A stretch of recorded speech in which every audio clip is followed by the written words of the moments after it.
ये यस रहा। सर, मेरे हाँ को एक बताओ। चीज और पूछनी थी। हाँ सर, जैसे ये जो क्वेश्चन थर्ड में हमें रेंज निकालनी है, हाँ। अगर हमें इन्हीं पार्ट्स का डोमेन निकालना होता तो हम कैसे फाइंड करते? तो कैसे करेंगे? एक मिनट, मैं फर्स्ट एक बार पार्ट ना। का तो मैं फर्स्ट पार्ट का तो मैंने आपको भेजा था, मेरे को सेकंड का समझ नहीं आया। अभी सेकंड बता रहा का, हूँ। थर्ड का। अच्छा, क्वेश्चन नंबर 3 का सेकंड पार्ट ना। क्वेश्चन नंबर 3 का सेकंड पार्ट। ये सर, इनका डोमेन कैसे निकालेंगे? रेंज तो आ गया समझ। अभी बता रहा हूँ, एक अगर मिनट तो मैं। क्वेश्चंस का डोमेन निकालना हो। ठीक है, मैं एक मिनट वीडियो दोबारा कनेक्ट करूंगा क्योंकि ये ना अटक अटक के चल रहा है। एक मिनट रुको बस। हाँ, ये हमारा था क्वेश्चन नंबर 3। इसका सेकंड पार्ट है। F x is equal to 1 + 3 cos 2x, ये था। तो ये जो एफ एक्स होता है इसी को मैं बोल देता हूँ वाई। डोमेन निकालने के लिए हमें ये देखना होता है कि एक्स की कौन सी वैल्यूज के लिए एक्स की कौन सी वैल्यूज के लिए वाई एग्जिस्ट कर रहा है। एक्स की कौन सी वैल्यूज के लिए वाई एग्जिस्ट कर रहा है। तो हम ये कहेंगे कि एक्स की कौन सी वैल्यूज के लिए वाई एग्जिस्ट करेगा, एक्स की सभी वैल्यूज के लिए एग्जिस्ट करेगा। क्यों? क्योंकि वाई जो है, वाई में कहीं पर भी कोई टर्म ऐसी तो नहीं है जो डिनोमिनेटर में आ रही हो। तो हमारे पास, हम ये देखेंगे कि एक्स की कोई भी वैल्यू आप ले लो तो कॉस की कुछ ना कुछ वैल्यू तो आएगी। ठीक है। और कॉस की वैल्यू क्या आएगी? कॉस की वैल्यू आपकी कितनी आएगी? कॉस की वैल्यू आपकी -1 और +1 के बीच में आएगी। हम्म। तो हम ये कहेंगे कि वाई की जो भी वैल्यू आएगी वो सारी की सारी वैल्यू एग्जिस्ट करेंगी। वो सारी की सारी वैल्यू एग्जिस्ट करेंगी। और वाई की वैल्यूज आपने देख लिया था। हमने कहा था कॉस की मिनिमम वैल्यू -1 और कॉस की मैक्सिमम वैल्यू +1। तो उसके हिसाब से हमने रेंज तो निकाल ली थी। तो एक्स की क्या वैल्यूज ले सकते हैं? Any value. तो हम ये कहेंगे कि y इज डिफाइंड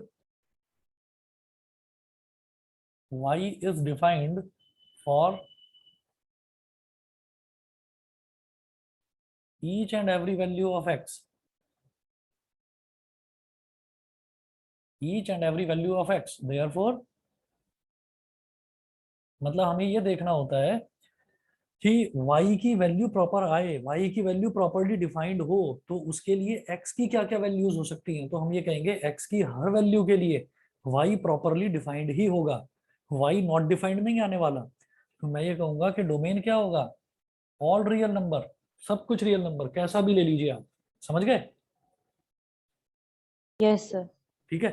तो ये हमने निकाला था वाई एक्स की टर्म्स में। और जब हमें रेंज निकालना होता है तो रेंज में हम एक्स को निकालते हैं वाई की टर्म्स में। तो ये देखते हैं कि वाई क्या क्या वैल्यू ले सकता है।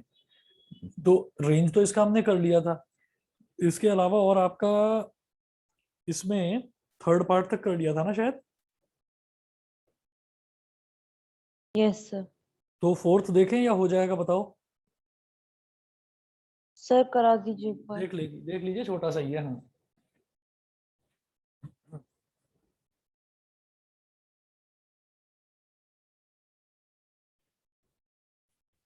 क्वेश्चन नंबर 4 देखते हैं।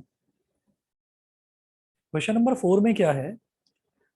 क्वेश्चन 4 में, सॉरी, इसका जो फोर्थ पार्ट है, f(x) = 3/2 - x²।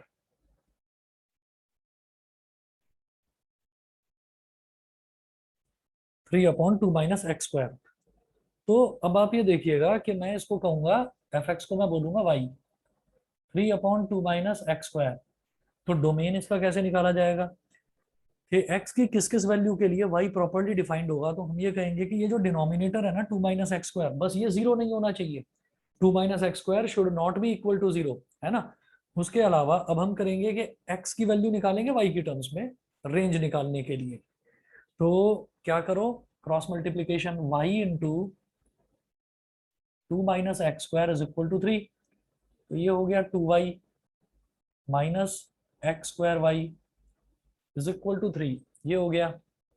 फिर ये हो गया 2y - 3 = x²y। तो यहां से x की वैल्यू निकालनी होगी हमको। यहां से x की वैल्यू तो x square Y, x square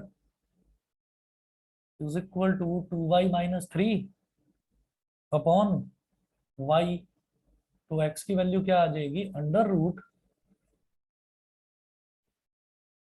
2y minus 3 upon y, ये आ गया। तो अब मुझे ये देखना है कि y की किस किस वैल्यू के लिए x डिफाइंड होगा। तो हम ये कहेंगे कि यहां पर एक तो न्यूमरेटर में है 2y माइनस 3, वो भी अंडर रूट, डिनोमिनेटर में अंडर रूट y। तो यहां से हम ये कहेंगे कि 2y minus 3 must be greater than equal to 0। एक तो ये पॉजिटिव होना चाहिए, 0 होगा तो भी चलेगा क्योंकि ये न्यूमरेटर है, तो न्यूमरेटर में अंडर रूट है। तो एक तो अंडर रूट के अंदर वाली टर्म पॉजिटिव होनी चाहिए, यानी कि ग्रेटर देन 0 होनी चाहिए, और इक्वल टू 0 होगा तो भी चलेगा। उसके बाद मैं कहता हूँ एक तो ये, और साथ साथ हम ये कहेंगे कि y should be greater then 0। ये इक्वल टू 0 नहीं होना चाहिए, क्योंकि इक्वल टू 0 होगा तो डिनोमिनेटर में इक्वल टू 0 नहीं होना चाहिए। यहां तक समझ में आ गया? Yes sir. ठीक है, चलो तो यहां से मेरे पास आएगा y, 2y is greater than equal to 3, और यहां से हो गया y इज ग्रेटर देन 0। फिर यहां से आ जाएगा y is greater than equal to 3/2, और यहां से हो गया y इज ग्रेटर देन 0। ठीक है, तो इन दोनों का कॉम्बिनेशन अगर हम देखें, क्योंकि यहाँ पर बीच में आ रहा है एंड का मतलब ये है कि ये कंडीशन भी सेटिस्फाई होनी चाहिए और ये वाली कंडीशन भी सेटिस्फाई होनी चाहिए। तो 0 का मतलब तो 0 है, और 3/2 का मतलब हो गया 1.5। तो y अगर 1.5 से बड़ा है तो वो 0 से तो बड़ा अपने आप ही है, तो वो इस वाली कंडीशन को तो अपने आप ही सेटिस्फाई कर देगा। समझ गए मेरी बात की नहीं? Yes sir. ठीक है, तो देयरफॉर इन दोनों का रिजल्ट क्या हो गया, y is greater than equal to 3/2। ये इसका रिजल्ट हो गया। तो रेंज क्या होगी, रेंज इज इक्वल टू 3/2 के इक्वल भी हो सकता है ना ये, तो 3/2 कॉमा इन्फिनिटी, 3/2 या 3/2 के इक्वल, और उससे बड़ा कितना भी, y की वैल्यू उससे बड़ी कितनी भी। तो जो y की वैल्यू है वही हमारी रेंज कहलाती है। समझ गए? Yes sir. सर अगर इस क्वेश्चन का हमें डोमेन निकालना हो तो हम सिंपली 2 माइनस एक्स स्क्वायर को 0 के नॉट इक्वल करके निकाल नॉट, लेंगे ना? बस बस बस, करेक्ट करेक्ट, यही करना होता है। Okay sir. ठीक है, उसके बाद आप ये देखिए कि फिफ्थ पार्ट है, फिफ्थ पार्ट में दे रखा है F x is equal to fx is equal to 1/1 minus 2 cos x, 1/1 minus 2 cos x। तो अब आप ये देखिएगा कि फिर इसमें वही निकालना है मेरे को, रेंज। तो fx का मतलब तो हो गया y, और ये हो गया 1/1 minus 2 cos x। तो मुझे x की वैल्यू निकालनी है y की टर्म्स में, तो चलिए निकाल लेते हैं।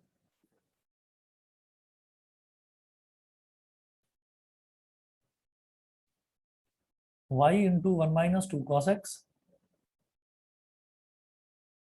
ये मल्टीप्लाई हो गया, is equal to 1, y minus 2y cos x is equal to 1। तो ये हो गया 2y cos x, इसको इधर ले गए, और y माइनस 1, तो ये हो गया cos x is equal to y minus 1 upon 2y। ठीक है, cos x is equal to y minus 1 upon 2y। अब आप ये देखिएगा कि cos x की वैल्यू कभी भी नॉट डिफाइंड नहीं होती। ठीक, cos x की वैल्यू जो है वो हमेशा कहाँ लाई करेगी, cos x का ये जो रिजल्ट आया है ये रिजल्ट कहाँ लाई करेगा, हमेशा -1 और +1 के बीच में। तो मैं ये कहूंगा कि y minus 1 upon 2y should be greater than equal to -1 and less than equal to +1। ये समझ में आ गया आपको? Yes cos sir. x मैंने x निकाल लिया, x तो मैं अभी नहीं निकाल सकता क्योंकि cos है उसके साथ चिपका हुआ। तो cos x की value y minus 1 upon 2y आया, और cos x जो है वो -1 और 1 के बीच में लाई करता है। तो cos x क्या है, y माइनस 1 अपॉन 2y। तो यहां से मैं y की वैल्यू निकाल लूंगा, वही हमारी रेंज होती है। तो इसका मतलब पहले तो ये लेंगे, एक कंडीशन अलग लेंगे कि y minus 1 upon 2y is greater than equal to -1, and y minus 1 upon 2y is less than equal to 1। ये हो गया। अब क्या करें, क्रॉस मल्टीप्लीकेशन, ये 2y इधर मल्टीप्लाई हो जाएगा, तो y minus 1 is greater than equal to minus 2y and y minus 1 is less than equal to 2y। फिर क्या करो, इस माइनस 2y को इधर ले आओ, तो y प्लस 2y, और इस माइनस 1 को इधर ले जाओ, is greater than equal to 1, और यहाँ पर इस 2y को इधर ले आओ, y minus 2y is less than equal to minus 1 को उधर ले गए तो प्लस 1 हो गया। ठीक है, फिर इस तरफ कर रहा हूं मैं इसको, और दोनों के बीच में एंड क्यों आ रहा है, क्योंकि ये भी कंडीशन सेटिस्फाई होनी जरूरी है और ये भी सेटिस्फाई होनी जरूरी है।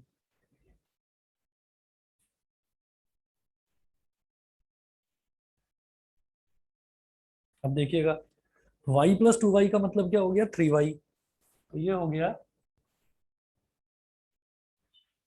3y is greater than equal to 1 and y minus 2y का मतलब हो गया minus y is less than equal to 1। अब 3y, अब हम 3 को इधर ले गए, y is greater than equal to 1/3 and ये माइनस y है, मुझे तो प्लस y बनाना है इसको, तो थ्रू आउट साइन चेंज कर देते हैं, तो ये प्लस y हो गया ग्रेटर देन इक्वल टू, और ये 1 का हो गया -1। ठीक है, तो अब इन दोनों में कॉमन क्या होगा, हम ये कहेंगे y -1 से बड़ा बड़ा होना चाहिए एंड y 1/3 से भी बड़ा होना चाहिए। तो 1/3 तो बड़ी वैल्यू है ना, जो 1/3 से बड़ा है वो -1 से तो बड़ा होगा ही। समझ गए, तो इसका रिजल्ट क्या आ गया बेटा, y is greater than equal to 1/3। मेरी बात समझ में आ गई कि नहीं, बताओ। यस। ठीक है, तो जो 1/3 जो पॉजिटिव टर्म से बड़ा है वो नेगेटिव से तो बड़ा होगा ही होगा, क्योंकि नेगेटिव तो छोटी वैल्यू होती है। तो y is greater than equal to 1/3, तो रेंज क्या हो गया यहाँ पर, range is equal to 1/3 comma infinity. ठीक है,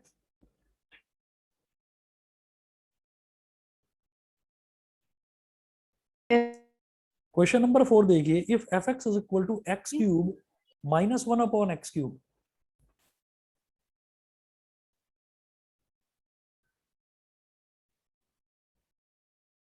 F x is equal to x cube -1/x3, ये है।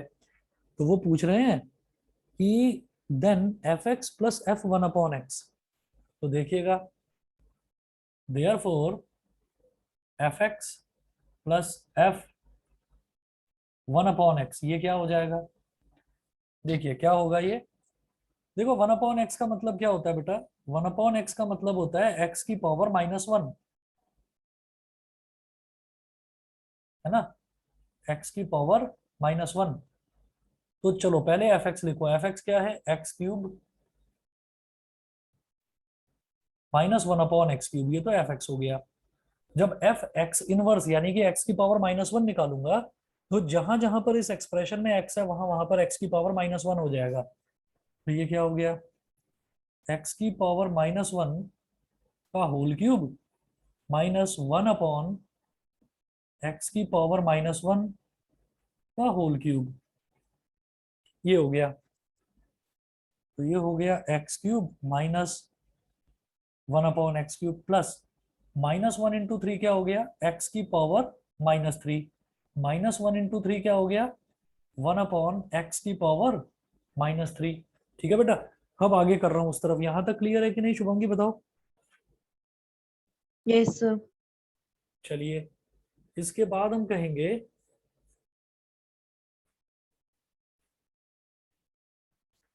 x की पावर 3 है ये तो, -1/x की पावर 3, और आप देखो x की पावर -3 को मैं क्या बोल सकता हूँ, 1/x की पावर 3,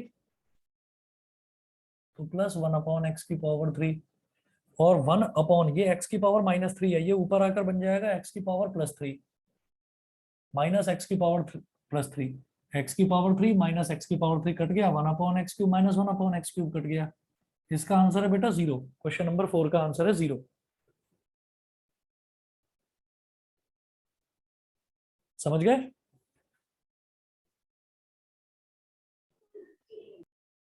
समझ में आ गया इतना। Yes sir. ठीक है, उसके बाद ये बोल रहे हैं let A and B B any two sets such that n B is equal to p. N B यानी कि number of elements in set B is equal to P and number of elements in set A is equal to Q, then the total number of function f a to b is equal to। Sir screen visible नहीं हो रही है। अरे यार ये क्या हो गया, अच्छा अच्छा सॉरी, अभी देखना ठीक है। वो पूछ रहे हैं then the total number of functions f A to B is equal to. तो टोटल नंबर ऑफ रिलेशंस क्या होता है, रिलेशन ही एक टाइप का फंक्शन होता है। तो टोटल नंबर ऑफ फंक्शंस, देखो मैं इसमें ना 99% श्योर हूं इस वाले क्वेश्चन में कि इसका आंसर होता है 2 की पावर पहले सेट में कितने एलिमेंट है मल्टीप्लाइड बाय दूसरे सेट में कितने एलिमेंट है, 2 की पावर पी क्यू। क्योंकि नंबर ऑफ फंक्शंस निकालना हमारे सिलेबस में है नहीं, आप देखना एनसीईआरटी में भी ये नहीं दे रखा, नंबर ऑफ रिलेशंस निकालना दे रखा है। तो टोटल नंबर ऑफ रिलेशंस क्या निकालते हैं, अगर दो सेट दे रखे हैं तो दोनों के नंबर ऑफ एलिमेंट्स को मल्टीप्लाई कर देते हैं पी इंटू क्यू और उसको 2 की पावर में रख देते हैं, ये फॉर्मूला होता है। तो ये वन वर्ड आंसर है, तो 2 की पावर पी क्यू में 99% श्योर हूं कि यही होगा इसका आंसर, लेकिन एक बार वेरीफाई कर लेना, ठीक है। शुभांगी समझ गए। आपकी वॉइस कट रही है सर, मैं आपकी ये वॉइस कट रही है, समझ नहीं आया आपने क्या बोला। अब मैं दोबारा बता रहा हूँ कि टोटल नंबर ऑफ रिलेशंस निकालने का एक फॉर्मूला होता है 2 की पावर m इंटू एन, जहां पर m होता है number of elements in first set और n होता है number of elements in second set, दोनों को मल्टीप्लाई कर देते हैं। तो फर्स्ट सेट में नंबर ऑफ एलिमेंट्स है q, सेकंड सेट में नंबर ऑफ एलिमेंट्स है p, दोनों को मल्टीप्लाई करके 2 की पावर में रख देते हैं। ये होता है total number of relations. Relations भी जो फंक्शंस हैं वो भी एक तरह का रिलेशन ही होता है। तो इसका मतलब शायद इसका 99% में श्योर हूं कि शायद इसका आंसर यही है, ठीक है।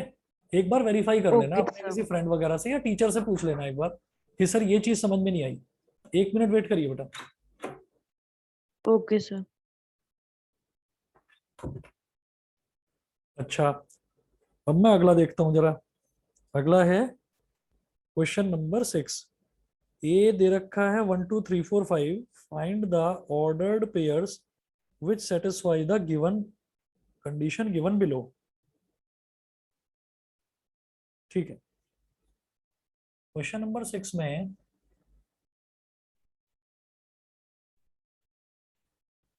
सेट ए है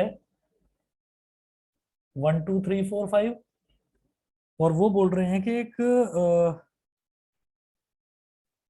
रिलेशन है, रिलेशन को इन्होंने एस बोला है। तो ये है x comma y such that x belongs to A and y belongs to A. X और वाई दोनों ए को ही बिलोंग कर रहे हैं। तो फर्स्ट है x plus y is equal to 5, ठीक है। मैं इसका एक पार्ट कराऊंगा, बाकी के खुद करना। Okay sir. हाँ समझ में आ जाएगा, बेहद आसान है।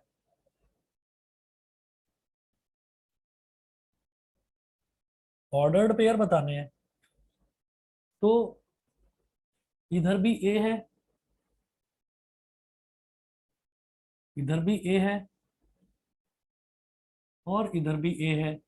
ए में कितना है 1 2 3 4 5, दूसरे वाला जो ए है वो भी 1 2 3 4 5, मतलब एक्स भी इसी में से होगा और वाई भी इसी में से होगा। तो बेटा फर्स्ट क्या दे रखा है मुझे, x plus y is equal to 5। तो अगर मैं 1 ले लूं तो 1 में क्या ऐड करूं कि 5 आ जाए, 4। तो हमारा जो फर्स्ट है इसका रिजल्ट क्या होगा, एस इज इक्वल टू 1 4, या फर्स्ट रिलेशन बोल दो इसको R1। तो ये हो गया 1 4, समझ गया मेरी बात। फिर अगला एलिमेंट लो 2, कि 2 में क्या ऐड करूं कि 5 के बराबर हो जाए, 2 + 3। तो ये हो गया 2 3। फिर 3 में क्या ऐड करें जो 5 के बराबर आ जाए, 3 2। फिर 4 में क्या ऐड करेंगे 5 के बराबर आ जाए, 4+1 यानी कि 4,1। बस ये होगा इसका आंसर। समझ गए कि नहीं?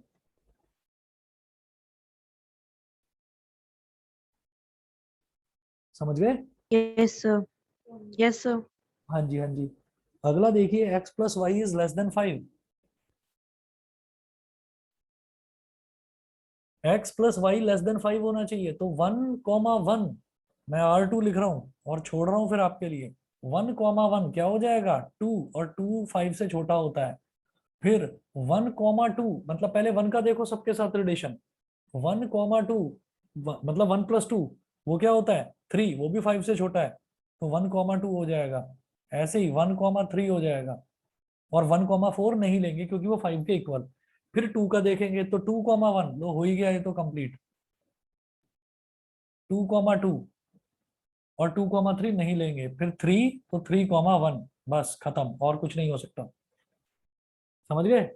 थर्ड पार्ट इसका अपने आप करना, उसमें है x+y should be greater okay than sir. 8। हाँ, फिर इन्होंने एक मिनट देखूं,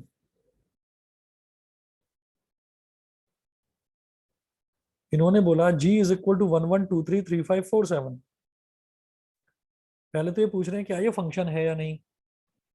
if this is described by the relation gx = α x + β, then what values should be assigned to alpha and beta? ठीक है।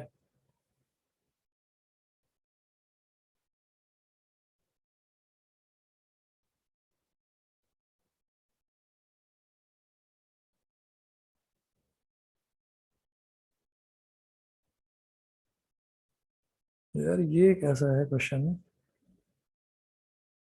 देखो क्वेश्चन नंबर 7 में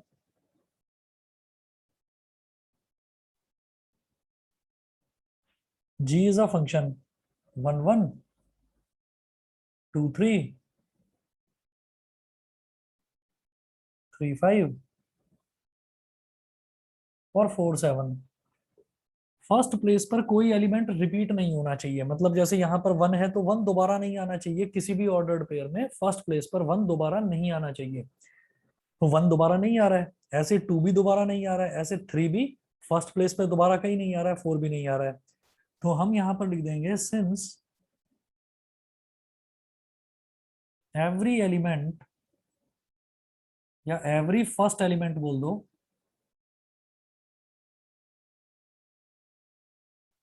has a unique image,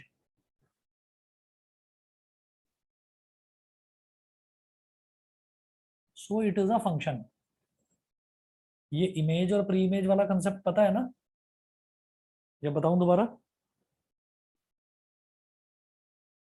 sir पता है।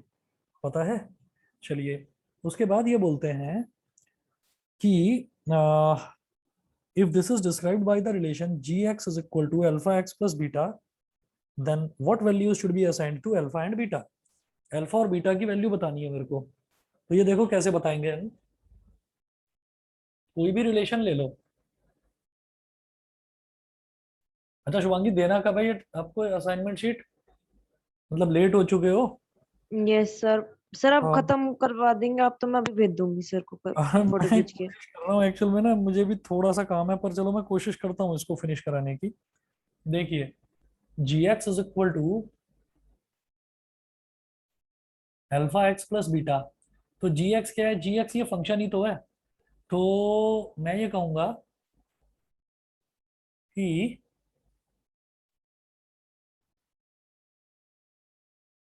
gx α x + β। ठीक है, ठीक है। देखिए बेटा, ये जो gx होता है ना, ये gx जैसे कि fx को हम y बोल देते हैं, तो ये एक तरह से y हो गया। तो y = α x + β बोलो आप। भाई वहां फंक्शन था fx, यहाँ फंक्शन को gx बोल दिया, तो कुल मिलाकर जो भी फंक्शन होता है उसी को हम y बोलते हैं। तो मैं ये कहूंगा 1 1 एट 1 1। जब ये फंक्शन पूरा ये दे रखा है तो ये 1 1 को सेटिस्फाई करेगा, तो y की जगह भी 1, x की जगह भी 1। y की जगह 1 डालो और x की जगह भी 1 डालो। तो 1 is equal to alpha plus beta, और पलट कर लिख दो alpha plus beta is equal to 1। ये मेरी इक्वेशन नंबर 1 हो गई। फिर ये इसको भी सेटिस्फाई करेगा 2,3 को, तो हम बोलेंगे एट 2,3। मतलब अब इस रिलेशन में x की जगह 2 रख दो, y की जगह 3 रख दो। तो y की जगह रख दो बेटा 3 और x की जगह रख दो 2, तो अल्फा इंटू 2 प्लस बीटा। तो ये हो गया 2 alpha plus beta is equal to 3, equation number 2। अब मैं कहूंगा इधर भी बीटा है इधर भी बीटा है, तो सब्ट्रैक्ट 2 फ्रॉम 1। सेकंड इक्वेशन को फर्स्ट में से सब्ट्रैक्ट कर दो, तो ये हो गया alpha plus beta is equal to 1, और ये हो गया 2 alpha plus beta is equal to 3। तो नीचे माइनस माइनस तीनों माइनस हो गए, बीटा से beta cancel out, alpha minus 2 alpha क्या हो गया माइनस अल्फा, 1 माइनस 3 हो गया माइनस 2, माइनस से माइनस कट गया, तो alpha is equal to 2, alpha की वैल्यू तो 2 हो गई। फिर इन दोनों में से फर्स्ट और सेकंड में से किसी भी इक्वेशन में डालो अल्फा की value, alpha plus beta is equal to 1। Alpha की वैल्यू 2 है तो 2 plus beta is equal to 1, तो बीटा की वैल्यू क्या हो गई -1। उन्होंने यही पूछा है ना कि अल्फा और बीटा को क्या वैल्यू हम दे सकते हैं, तो अल्फा और बीटा को यही वैल्यू दी जा सकती है। उसके बाद देखिए question number 8, redefine the function. Question number 8 देखते हैं, रीडिफाइन द फंक्शन।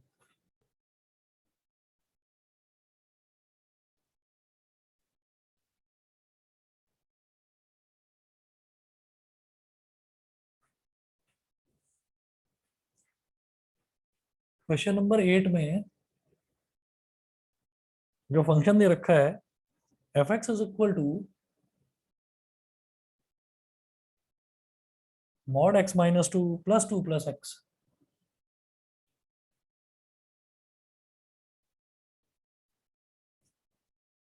और ये दे रखा है कि x is greater than equal to -3 and less than equal to +3। X is greater than equal to -3 and less than equal to +3। X -3 से बड़ा है और +3 से छोटा है। तो मैं एक काम करके देखता हूँ कि अगर -3 रख देते हैं वैल्यू, तो -3 -2 क्या हो गया -5, और -5 का रिजल्ट +5 आएगा, और 2 -3 क्या हो जाएगा -1।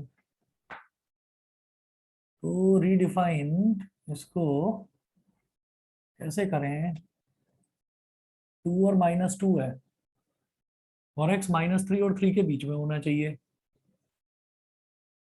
चलो एक काम करते हैं, इसके सॉल्यूशन में मैं ये कहूंगा कि जैसे ये एफ एक्स है ना, तो इसको आप mod x -2 plus 2 plus mod x है, तो इसको बोल दो f1x, और इसको बोल दो f2x। ठीक है, तो पहले f1x को करते हैं डिफाइन। तो जैसे मॉड एक्स -2 है, तो मॉड एक्स -2 को क्या करेंगे माइनस ऑफ x -2। ये कब होगा जब x -2 इज लेस देन 0, और प्लस का x -2 when x -2 is greater than equal to 0। अब माइनस इसमें मल्टीप्लाई हो गया, तो ये हो गया बेटा 2 - x when x is less than 2, और x -2 when x is greater than equal to 2। ठीक है, एक तो ये चीज हो गई f1x के लिए। ठीक है, अब बात करूंगा मैं f2x के लिए।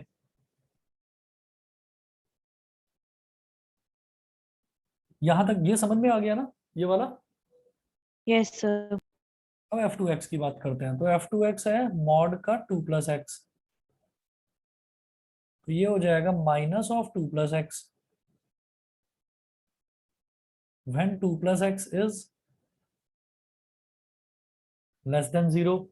ठीक है, और सिर्फ 2 plus x when 2 plus x is greater than equal to 0।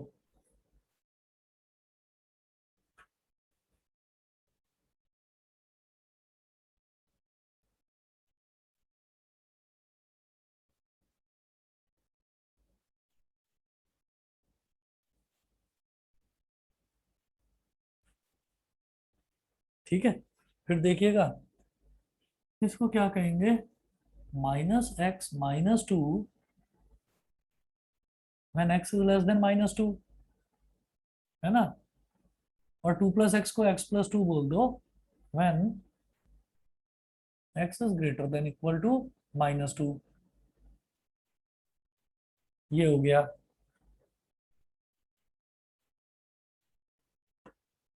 तो एक तो x की वैल्यू आ रही है जब x 2 से छोटा हो और 2 से बड़ा हो, और एक x की वैल्यू आ रही है जब वो -2 से छोटा हो और -2 से बड़ा हो।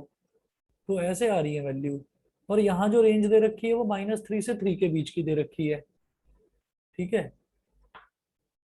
तो इसको रीडिफाइन करना है।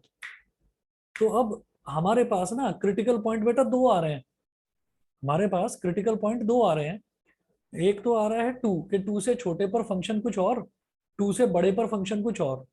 एक आ रहा है -2 के -2 से छोटे पर फंक्शन कुछ और, -2 से बड़े पर फंक्शन कुछ और। तो अब f(x) क्या होगा, f(x) तो इन दोनों का एडिशन है, f1x और f2x का। तो यहाँ आप लिखें there are two critical points,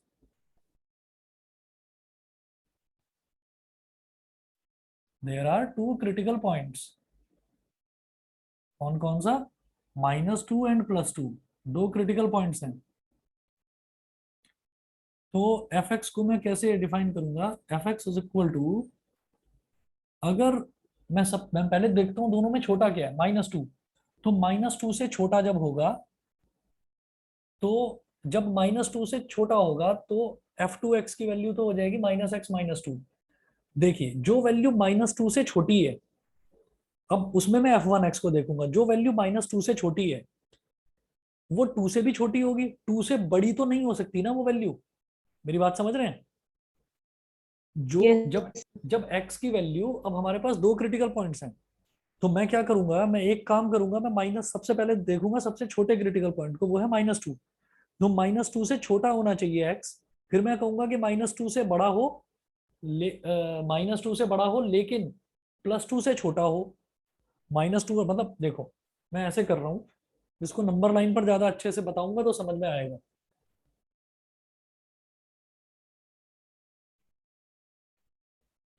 कि दो क्रिटिकल पॉइंट्स यहां पर समझ में आते हैं, एक -2 और एक +2। तो ये हो गया -2, ये हो गया +2। और दो बाउंड्री पॉइंट्स दे रखे हैं, एक -3 और एक +3। तो -3 -2 से इधर लाई करेगा और +3 +2 से इधर लाई करेगा। तो मेरे पास रेंजेस जो है ना वो अलग अलग हो गई, कौन सी, 1, 2 और 3, बस। क्योंकि मैं -3 से नीचे नहीं जा सकता और +3 के आगे नहीं जा सकता, ऐसा शुरुआत में ही दे रखा है इन्होंने। क्रिटिकल पॉइंट मेरे आ गए -2 और +2। तो पहला मैं लूंगा जब x आपका -2 से -3 के बीच में लाई करेगा, तो क्या होगा ये देखिए। हम ये कहेंगे कि जब वो -3 और -2 के बीच में लाई करेगा, यानी कि जब -2 से छोटा होगा, -2 से छोटे पर f2x की वैल्यू तो ये हो गई।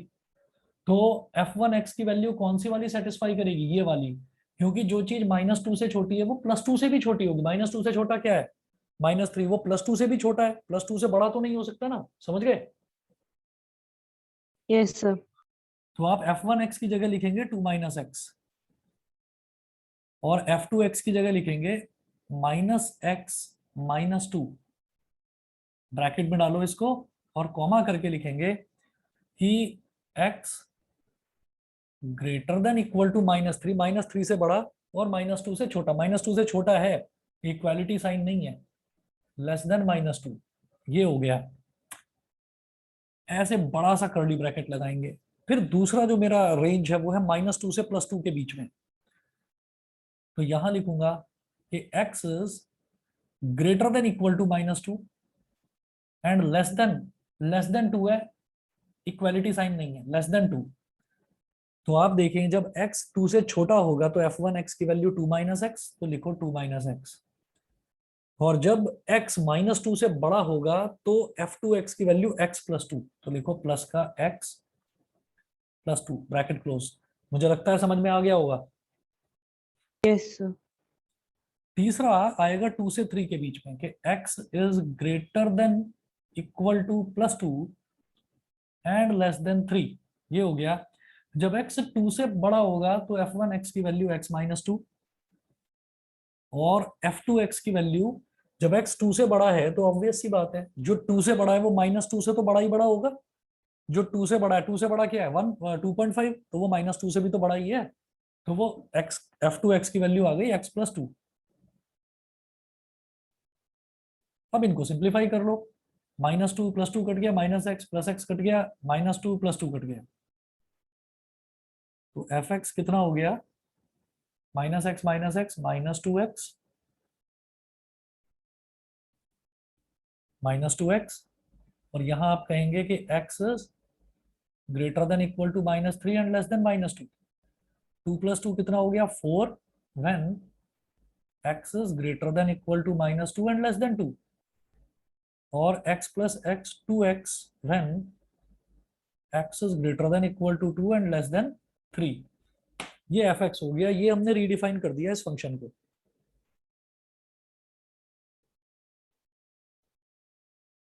ठीक है, उसके बाद मुझे लगता है ये समझ में आ गया होगा आपको। Yes sir.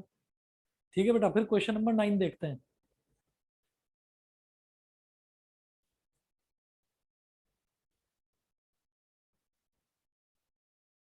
क्वेश्चन नंबर 9 में हमारे पास है F x is equal to x minus 1 upon x plus 1।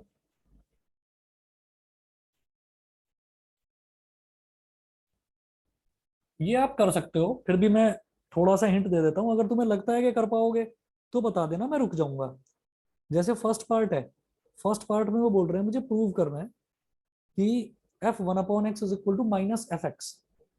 तो एफ वन अपॉन एक्स लेकर चलते हैं। फर्स्ट पार्ट में लेफ्ट हैंड साइड क्या है, एफ वन अपॉन एक्स। बेटा एफ वन अपॉन एक्स का मतलब क्या है कि जहां जहां पर एक्स है वहां वहां पर वन अपॉन एक्स डाल दो इस फंक्शन में। तो ये क्या हो जाएगा, एक्स की जगह डालो one upon x, one upon x minus 1, और अपॉन में यहां पर भी एक्स की जगह वन अपॉन एक्स प्लस 1। ऊपर एलसीएम लो, ये एक्स इधर आ जाएगा, 1 minus x upon x. Numerator में ये एक्स इधर आ जाएगा, 1 प्लस एक्स अपॉन एक्स। समझ गए, न्यूमरेटर का भी डिनोमिनेटर एक्स है, डिनोमिनेटर का भी डिनोमिनेटर एक्स है, कैंसिल आउट हो गए। यहां तक क्लियर। ये हो गया one yes minus sir. X, हाँ 1 minus x upon 1 plus x. अब न्यूमरेटर में माइनस साइन कॉमन ले लो, तो माइनस कॉमन ले लिया, तो ये हो गया एक्स माइनस 1, और 1 प्लस एक्स है, इसको तो एक्स प्लस 1 आप लिख ही सकते हैं। X minus 1 upon x plus 1 क्या है, एफ एक्स, और बाहर माइनस का साइन है, minus f x is equal to R H S, hence proved. समझ गए होंगे। Yes sir. और ऐसे ही इसका सेकंड पार्ट देख लो, सेकंड पार्ट भी अभी हुआ।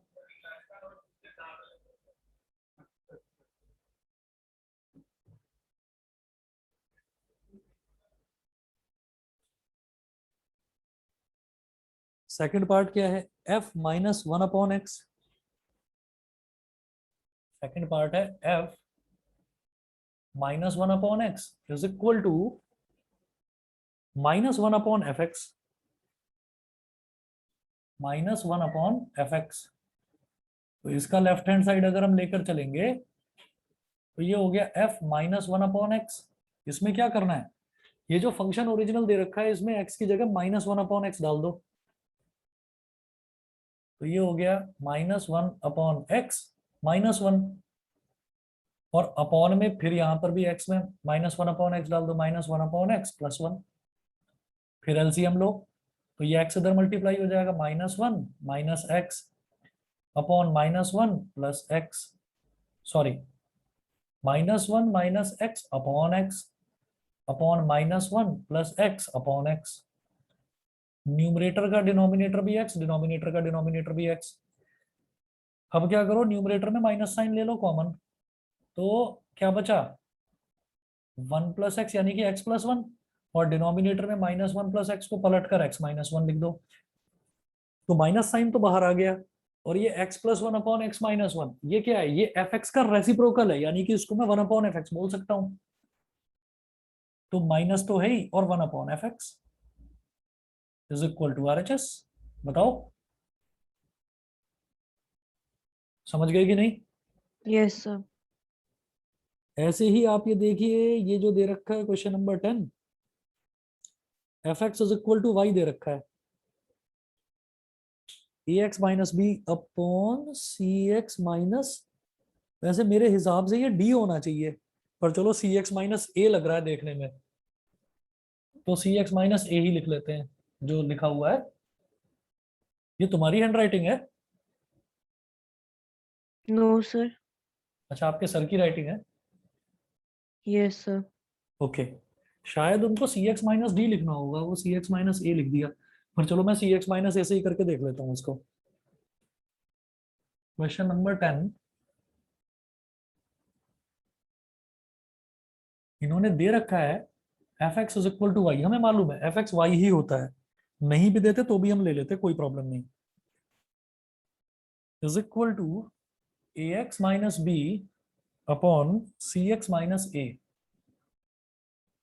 मैं फंक्शन ऑफ एक्स को वाई बोल देता हूं, इसी तरीके से मैं फंक्शन ऑफ एक्स को एफ वाई बोल सकता हूं, मतलब जैसे मैंने एफ एक्स को वाई बोला, ऐसे ही हम एक्स को एफ वाई बोल सकते हैं, हम एक्स को एफ वाई बोल सकते हैं। तो हमें क्या करना है, बेसिकली आप देखिएगा कि इसका सॉल्यूशन हमने y इज इक्वल टू दे रखा है a x minus b upon c x minus ए। अब आप ये चेक कर, अब आपको ये देखना है कि y दे रखा है x की टर्म्स में, x और कॉन्स्टेंट्स की टर्म में y दे रखा है। अब क्या करो, x को निकालो y की टर्म्स में, तो y into c x minus a is equal to A x minus b, multiply करेंगे तो c into x into y minus a into y is equal to A x minus b. अब सिर्फ x वाले terms left hand side में चाहिए मुझे, बाकी कुछ नहीं चाहिए, क्योंकि मुझे x की वैल्यू निकालनी है। तो c x y minus a x is equal to plus का a y minus b, correct. Minus a y इधर लेगा और माइनस बी इधर ही रहा, तो प्लस ए वाई हो गया माइनस बी।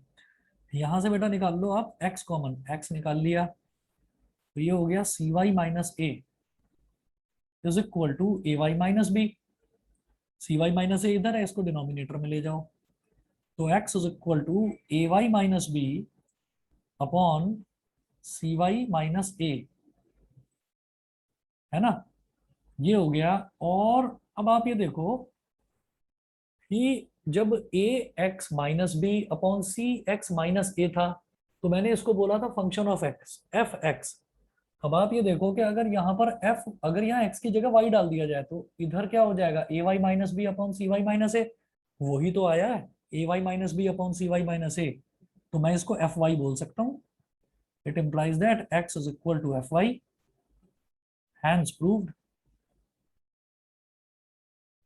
बताओ क्लियर है कि नहीं? Yes sir. ठीक है, यही था बस, आपका टोटल असाइनमेंट कंप्लीट हो गया। यस सर, थैंक यू बस सर।